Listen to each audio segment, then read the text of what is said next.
بسم اللہ الرحمن الرحیم۔ تہران میں ایک زمانے میں انہوں نے کچھ لوگوں کو پکڑا، خواتین کو پیسے دے، خاص طور پہ خاص لباس پہن کر سڑکوں میں گھومیں تاکہ جوانوں کی غیرت ختم ہو۔ ظاہر ہے ایک چیز کو بار بار دیکھے گا۔ ابن شہر عاشور اپنی کتاب میں ایک واقعے کو بیان کرتا ہے۔ امام حسن مجتبیٰ علیہ الصلوۃ والسلام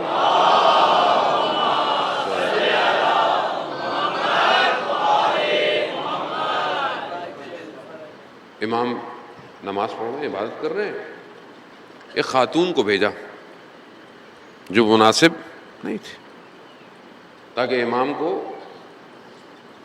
عبادت خراب کرے۔ امام کو یہ دشمن کا پرانا حربہ ہے۔ یہ حربہ جو ہے کہ خاتون کو بھیجو، کسی طریقے سے بھیجو، پولیٹیشین بلیک میل ہو، کوئی افسر بلیک میل ہو۔ پہلے زمانے کو ویڈیو کیمرے یا موبائل تو تھے نہیں جو چیزیں ریکارڈ ہوتی تھی، لیکن اس زمانے میں یہ کام ہوتا تھا۔ 7ویں امام کے زندان میں بھیجا گیا، دوسرے امام کے سامنے امام عبادت کر رہے ہیں، وہ اس نے آ کے اپنی جیسے ہی امام نے نماز ختم کی، امام نے دیکھا یہ جاتی نہیں ہے، امام بیٹھے گریہ کرنے لگ گیا۔ امام نے گریہ شروع کیا، اس کے اندر تحول پیدا ہو گیا، تبدیلی، وہ بھی گریہ کرنے لگ گئے، رونے لگ گئے۔ امام حسین علیہ السلام تشریف لائے، دیکھا کہ بھائی رو رہے ہیں۔ کہا بھائی کیوں رو رہے ہیں؟ کہا کہ ایسا ہے، یہ خاتون اس لیے آئی تھی لیکن ابھی جو ہے وہ اس کا دل نرم ہو گیا، یہ رو رہی ہے۔ امام حسین بھی گریہ کرنے لگے۔ ابن شہر عاشور بتاتا ہے کہ اس رات امام حسن مجتبیٰ نے حضرت یوسف کو خواب میں دیکھا، اس لیے امام حسن کو یوسف آل محمد کہا جاتا ہے۔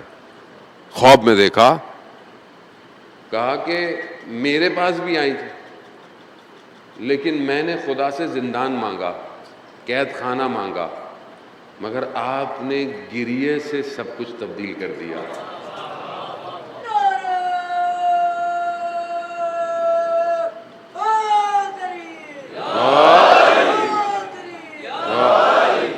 گریہ انسان ہے، میں بہرحال آپ جوان ہیں، رائے حل بھی تو دینا ہے، انسان ہے، غلطی ہو جاتی ہے، کوتاہی ہو جاتی ہے۔ گریہ گریہ خدا کی بارگاہ میں روئیں، گریہ کریں۔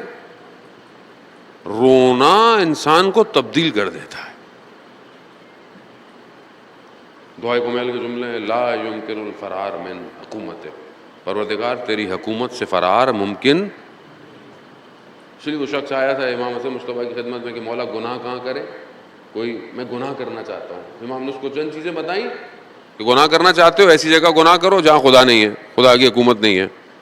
گناہ کرنا چاہتے ہو تو خدا کی کوئی نعمت کا استفادہ نہیں کرو، خدا کی دی ہوئی چیزوں کو کھاؤ نہیں۔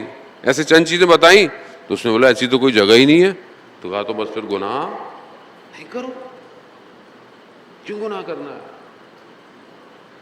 ازالہ محترم، خوب یہ دشمن کا ایک خطرناک ٹول ہے، اور اس میں یہ تو ٹی وی میڈیا ظاہری ہے۔ دوسری چیز جو اس کے اندر تاثیر گزار ہے وہ خوراک ہے، وہ لقمہ۔ یہ جو لقمہ انسان کھاتا ہے یہ انسان کی غیرت پہ اثر کرتا ہے۔ حرام لقمہ انسان کو بغیرت بنا دیتا ہے۔ ہمیں نہیں پتا معاشرے میں کیا کیا بک رہا ہے، کیا کیا بٹ رہا ہے، کیا کیا چیزیں اندر آ رہی ہیں۔ کیوں وہ معاشرہ، وہ سے مراد ویسٹرن آئیڈیالوجی ہے۔ اب باؤنڈریز نہیں ہے کہ آپ بولیں ادھر ادھر، نا اب تو ہر جگہ ہے۔